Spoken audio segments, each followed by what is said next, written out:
பறிக்கிறீங்களா? ஆமா, அது கோயில் நம்மளது மாரியம்மன் போட்டுருக்காங்களே, இப்போ டெய்லி அலங்காரம் பண்ணுறாங்க.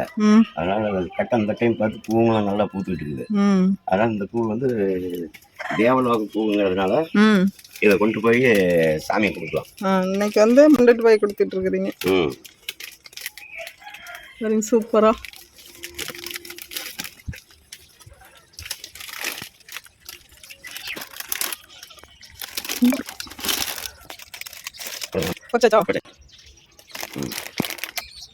நீங்க பூ பறிச்சுட்டு இங்க எதுக்கு வந்துக்கிறீங்க? பூ பறிச்சுட்டு அடுத்து வாட்டர் ஆப்பிள் பாரு எப்படி அப்படியே செவந்துக்கிட்டு இருக்குது.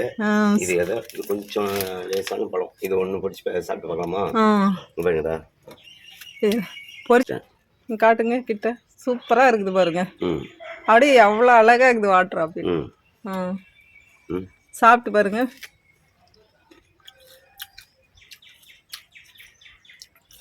வண்டியில் பிடிச்சி வச்சுக்கிட்டா தண்ணி தாகம் இருக்குல்ல, ஒன்று எடுத்து சாப்பிட்டுக்கலாம். தண்ணி தாகத்துக்கு இந்த பழம் சூப்பர். நிறைய பழம் இருக்குதுங்க இந்த டைம். அதெல்லாம் கொட்டி போயிருந்ததா அப்படி கீழே. எப்படி கொட்டுதுன்னே தெரியல, எதனால் கொட்டுதுன்னே. பாருங்க, சூப்பரான பழமாகுது. கோயிலுக்கு கிளம்பி வச்சோம்.